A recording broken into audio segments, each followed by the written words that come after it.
Detail. Right pace. Forward march. Court arms. Calm right.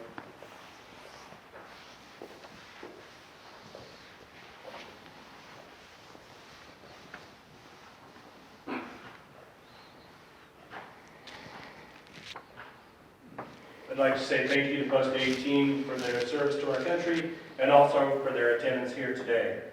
And also sincere thanks to Choir Director Rich Green and the members of the Chamber Choir from Greeley Central for their performance of the National Anthem. As the President of the Evans Area Chamber of Commerce, I'm very happy and honored to be here today. As most of you know, we had a sad event at the Chamber in July, when our longtime Executive Director, Michelle Jones, passed away suddenly. Michelle was one of the original founding members of the Evans Area Chamber of Commerce back in 1984. She served as Executive Director from 2008 until her death. But I'm also happy to announce that we have a new Executive Director. She started back in September. Her name is Jennifer Mcrae, born and raised in Greeley, been here all of her life. She's taken the bull by the horns and is just running like crazy, which is good for the Chamber and good for the city. We have a great partnership with the City of Evans in developing the business community in the area.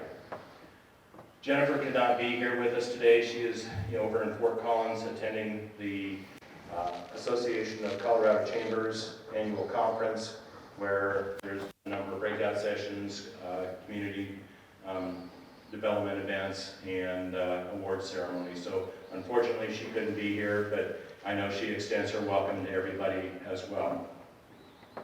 Now, it is my honor to introduce Mayor Brian Rudy as he delivers his comments on the state of the city.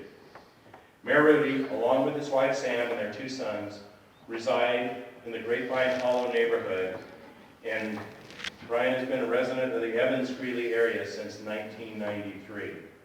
He is a proud graduate of UNC and a local small business owner. He has been recognized for his work in the community, receiving the Citizen of Merit Award from the City of Greeley for his many contributions.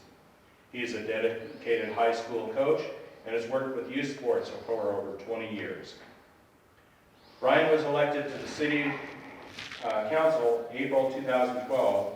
He serves on the Water Sewer Board, Retail Strike Team, Master Plan Committee, CPAC, and Charter Commission. Brian was a council member representing Ward 3 for 6 years, including 2 years as Mayor Pro Tem before being elected mayor. Mayor Rudy. Thanks, Steve, very much. You did great. Thanks for being here. Welcome, everyone, and thanks for being here this morning. I sure appreciate it, and I'm excited to tell you what's going on here in the city of Evans. Steve, thank you so much for that kind introduction, and good morning. Before I get started, I do want to point out a few people that are here, and if I forget anybody, I deeply apologize. But first, I'd like to start with Dan Betts from Congressman Ken Buck's office. I have a couple city council members here with me today. Mayor Pro Tem Mark Clark and City Councilwoman Tammy Mortensen are here. And I would like to recognize all the rest of the city council members that couldn't be here today, especially Councilmember Fred Neal. He's doing fine, but he did have a little surgery yesterday. He really wanted to be here with us all today. But he's doing good, and we wish him the best and a speedy recovery. I'd like to also recognize a couple county commissioners that we got here. Commissioner Moreno and Commissioner James, along with former Commissioner Kevin Ross. Also here with us today is a great partnership we have with the Evans Fire District, and I see the firemen over there, along with the new fire chief, Nick Siemens, and the president of the Evans Fire District, Mary Oxinger, who is also sitting next to a person near and dear to me, the former mayor of Evans, Mayor Lyle Oxinger. And I'd also like to thank all the people from the Evans Area Chamber of Commerce. Thank you all for being here this morning. It's my privilege to welcome you to our second State of the City address.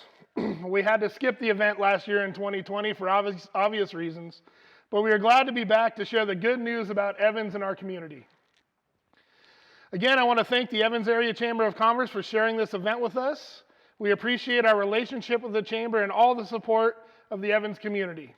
We work together to strengthen the climate for business in Evans and are sending the message that Evans is open for business, as evidenced by this great turnout this morning. There we go. I did just acknowledge the city council members that are here and present. These are the rest of the city council members, so again, thank you guys for being here this morning. A lot of the things we're going to talk about today are all due to the hard work of all these council members, so thank you guys. I want to start with an initiative. Can everybody hear it okay? I want to start with an initiative that we talked about at our first State of the City event back in 2019. If you drive the streets of Evans, you should recognize this logo. It is called the Road Ahead, and it's popping up everywhere. We have been using it all over town to call attention to all the capital projects and major maintenance efforts that are underway throughout the city of Evans. The Road Ahead in Evans takes a few different forms. First and fundamentally, we have made a commitment to maintain and develop our infrastructure, roads, utilities, water resources, and our parks. Next, we know that we must encourage high-quality residential and commercial growth. When these efforts are going well, we believe Evans is a place where people feel safe, enjoy living, and having fun with their neighbors. The city has a role in fostering this environment. Finally, and importantly, we know that your city government must constantly demonstrate transparency and fiscal responsibility to build relationship and credibility with its residents and the business community who we count on to invest in the city of Evans in our future. So let's look at how we're doing in each one of those areas. This year, we have plenty of public work projects that are visibly improving our community. These projects include things like 47th Avenue Widening, which has been expanded to 4 lanes from 37th Street to the North City limit. I'm excited to report that that will be open to traffic in the next month. A new section of 23rd Avenue connecting 37th Street to 42nd Street will be expanded to a 4-lane arterial in 2022 with the great help from our Weld County Commissioner colleagues. Thank you guys for that. It's a very important project, and it's going to get people traveling through this whole area a lot quicker. We completed an overlay of 37th Street from the railroad tracks to 23rd Avenue after completing the major utility improvements in 2020. A new non-potable irrigation system is operating in the Tuscany neighborhood. And we will do the same in Willowbrook and the Ridge at Prairie View. This is very important because it helps conserve water and ensure lower cost water for irrigation. And a new traffic signal was installed on 35th Avenue and 34th Street, which has very much improved the traffic flow in that area. That's not all. We are poised to begin widening 37th Street, also known as Freedom Parkway, to the west of 35th Avenue starting next summer. At 37th Street is a key east-west connection for our community, and these improvements will pay off in the future as we continue to grow. The project will include the construction of a new roundabout at the intersection of 37th Street and 47th Avenue. We are continuing our annual pavement management program.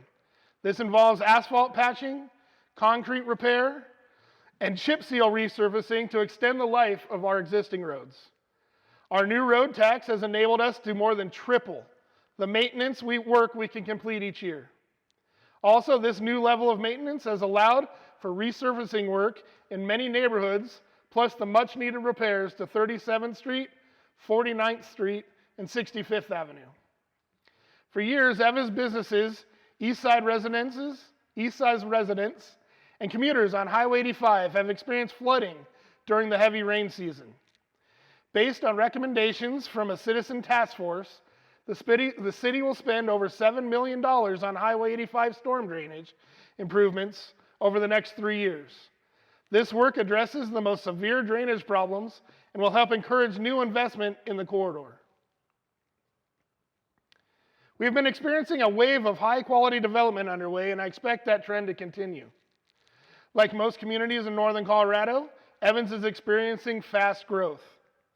We know that this growth is important to rounding out the population and the demographics that retailers, restaurants, and other commercial developers are looking for. Right now, we have around 2,000 new housing units in the pipeline. One of the biggest projects coming our way is a project called Peakview, also known as Solstice. This 206-acre subdivision will offer around 1,100 homes, a combination of single-family, townhomes, and apartment units, plus 20 acres of commercial space. Then there's the Wild Horse at Tuscany, a luxury apartment community on 47th Avenue north of 37th Street. It will have 171 units when it's complete. And nearby is Villaggio in Tuscany, a combination of townhomes and apartments. The Mission Springs project, located south of 37th Street on 23rd Avenue, is getting established. Commonwealth Homes has completed and fully leased 68 affordable rental townhomes and cottages. Across the street is Mission Homestead, a 27-unit neighborhood built by Habitat for Humanity of Greeley-Weld County, with a few families already in place and more to come. In fact, just recently, Habitat dedicated its first net zero energy homes, the first of its kind for local habitat projects. The reserve at Crescent Cove is under review. This will be a new phase of 288 apartments near 23rd Avenue and Anchor Drive, which will double the footprint on this corridor. The North Point subdivision is also sold out, with the last homes under construction. I'd like to say that our city staff is working hard to facilitate new development in Evans, with an emphasis on clear development processes, speedy reviews, and excellent customer service. And it's not just residential growth, but commercial growth as well. New commercial projects are exciting and bring new energy and opportunities to our community. A few of the new commercial projects completed in Evans include Ziggy's Coffee on 37th and 35th, Best Way to Store at 37th Street and Harbor Lane, Peerless Tires on 37th Street just west of the highway, and soon to be open Roasty's Coffee at 11th Avenue and 32nd Street. That doesn't even include what's happening on Highway 85. And I'm excited to talk about the Highway 80 corridor. This highway remains critically important to the Evans economy, and the city continues its efforts to spark redevelopment on the corridor. Those efforts date back nearly a decade, and we are ready to see new investment along this highway stretch. These are renderings from a public visioning session we conducted in 2018 to help reimagine what Highway 85 could become. Since that time, the City Council, which also serves as the Evans Redevelopment Agency, has been planning to invest in public spaces that will improve the appearance on Highway 85. We're getting closer to the time when we can all see a highway corridor that feels like it's part of the community, with trees, landscaping along the highway, and a new raised median throughout Evans. Landscape architects are working on plans for these improvements as we speak. We will also be working with new property owners to incorporate more attractive features along this highway.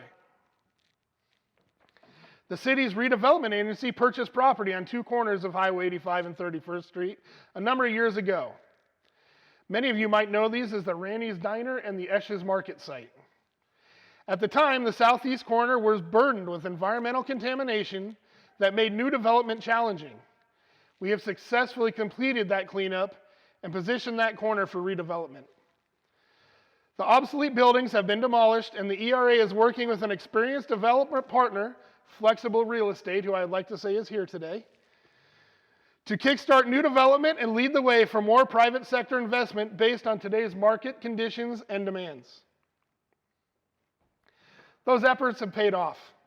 Earlier this month, the ERA approved a purchase of sale agreement for the Randy's Diner site to be developed as a Mavericks Fuel Center, and other work is happening as well. Quick Trip Corporation is planning to purchase and raise the former Stampede truck stop to be redeveloped as a new fuel and convenience station. And city staff will continue to talk with other owners and developers about other projects along this highway. We are fostering great community for neighbors to connect with each other. Cities tend to focus on building things like infrastructure and development projects just outlined. But I want to spend a few minutes what I feel is the most satisfying part of city government, and that's helping neighbors connect with each other and enjoy their life here in Evans. Evans has a full calendar of community events every year, and it's great to be back. Those citywide events include things like Neighborhood Services Party Trailer. You can rent this table, and it comes fully stocked with tables, chairs, and games for your next neighborhood get-together, and we'll deliver it right to you. Heritage Days Community Festival, which happens each September, and this was just last month. What a fantastic turnout we had. This celebration was amazing. The Trick or Treat Down the Trail at Riverside Park coming up this Saturday. Come out and enjoy trick-or-treating in our beautiful park. It starts at 10 a.m. and it'll run through noon. And finally, our annual Christmas tree lighting ceremony at the community complex coming up on Friday, November 26th. We are also proud of our community complex, located at the corner of 37th Street and 11th Avenue. I have one, thank you. And at the beautiful Riverside Library and Cultural Center, not only home to our city government and library, but also hubs of fun, health, and community. Annually, these facilities host more than 1,000 rental events, graduation parties, wedding receptions, business meetings, and more. The community complex hosts weekly senior meals that total almost 6,000 meals per year. Finally, the City Recreation Center, housed within the community complex, sees approximately 21,000 visits per year. There are many reasons I can brag about the Evans Police Department. They do a marvelous job of protecting our community every day, taking all manner of risks so that we can enjoy the community we do. But I want to highlight just a couple of the investments made by our police officers that go above and beyond their normal duties to help those who need it most. And before I start on that, I did see Chief Brandt here. Chief Brandt of the police department, thanks for being here today. One of my favorite events of the year is National Night Out. Evans has a strong network of neighborhoods.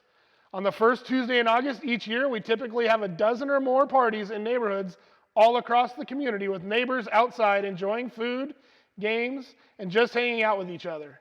I am proud of this event and I look forward to it every year. The Evans Police Department loves the Special Olympics and all its athletes. The city of Evans has approximately 50 students, most from Centennial and Hyman Elementary Schools, that participate in the Special Olympic events. The Evans Police Department and its officers participate in the Law Enforcement Torch Run, Polar Plunge, Tip-A-Cop events, and attend many of the events such as bowling and track and field to support our kids and adults with developmental disabilities. The police department also participates in the Santa Cops program every year, which benefits more than 500 kids in Evans. On the Saturday following Thanksgiving, Evans police officers will partner with neighboring agencies at Walmart to collect toys. These toys will be wrapped and then transported to the community complex where our big Christmas party with kids and their families. Last but absolutely not in the least is fiscal responsibility and transparent government. The city cannot do any of these things without community support, and our government doesn't earn that support without ongoing commitment to fiscal responsibility and transparency. Fortunately, the city of Evans demonstrates these values year in and year out. Our city council insists on an annual budget that is balanced both for the upcoming budget year, but also for the upcoming 5-year period with responsible reserves and all of its funds. This year, the city received national recognition from the Government Finance Office Association for its budgeting practices and documents.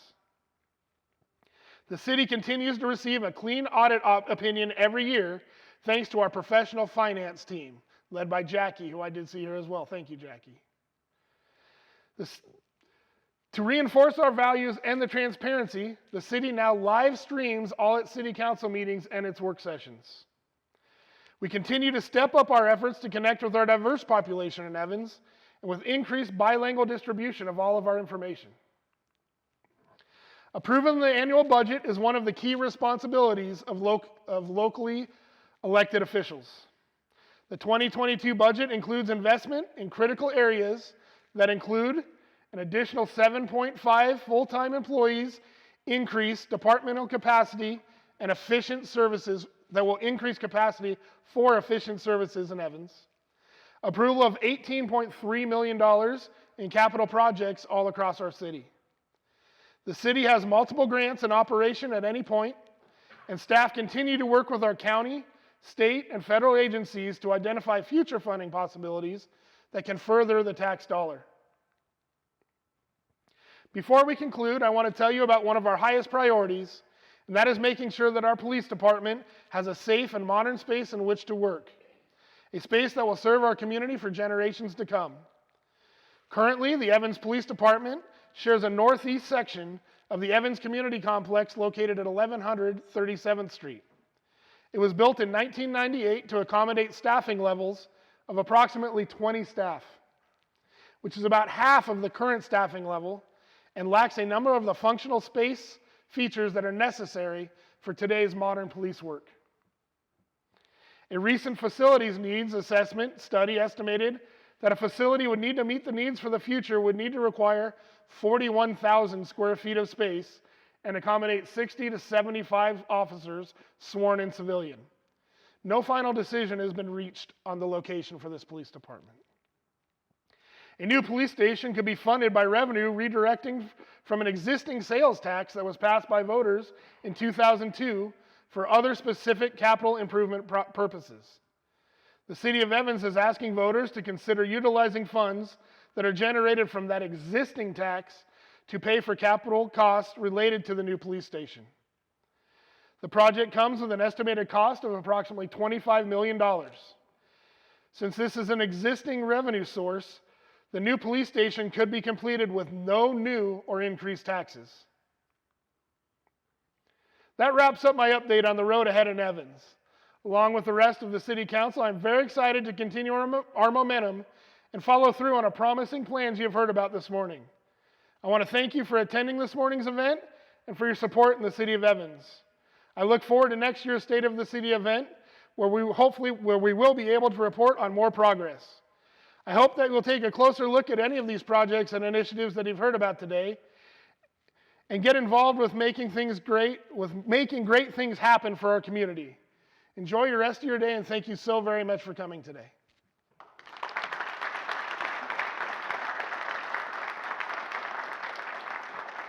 Thank you.